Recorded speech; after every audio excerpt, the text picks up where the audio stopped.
All right, I'm here with Paul from Spellbook Games at North Texas RPG Con, and I'm asking a single question, interview question for designers and artists today. And my question is to Paul: most creative people have lots of ideas for projects all the time, but they have to narrow it down to one thing, otherwise you'll never get anything done.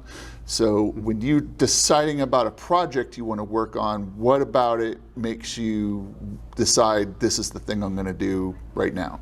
Well, mostly I try to look at the products that are out there and say, has anybody done something like this before? Do I know of anything similar? And does it look like I can make it playable in a reasonable amount of space and not write an encyclopedia so that people can actually afford to buy and use the product and not get lost in it. Even though some of you might say our Inferno books are a little long for that, but they all work. Just for an example, I think one of my upcoming projects is going to be, we're going to call it Kelganaro Canyon, and it's kind of based on the Grand Canyon of the Gunnison, only for dwarves. It'll be this dwarven civilization in this arid, inaccessible, deep canyon, and I don't know of anything out there that is anything similar that people that are using arid, deep, vertical kind of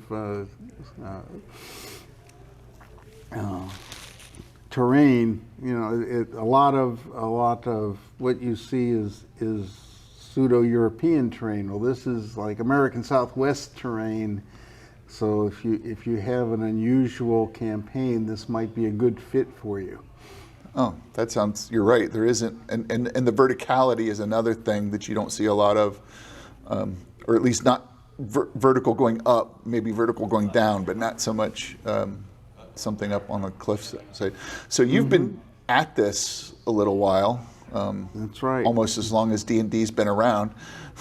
I picked up my first D&D book in September of 1977, and my first published module was in 1980. Okay, so you've been doing this. So with that perspective of a couple decades in the past, do you ever notice a sort of through line? Is there like a pattern? You're like, oh, I keep doing this, or there's just a thing that I like to do more than another? Well, I mean, my first module was for Judges Guild, for those people that remember those folks. And it was Inferno, which was the first extraplanar module produced by anybody back in the day. That concept has now expanded itself to be 14 books. Wow. Which I think I've exhausted. I have no intention of going back and writing a 15th book. I think hell's got as much information as it's going to get, and a DM could play more than one campaign there. So I got to cool. You get to the point where you've pretty much done everything that the subject matter can let you do. Right.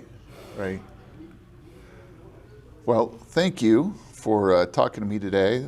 This is Paul at spellbookgames.com, and I'll throw a link in the description.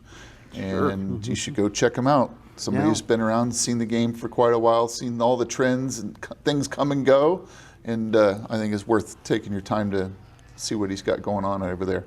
Thanks. Thank you very much. You're welcome. Thank you.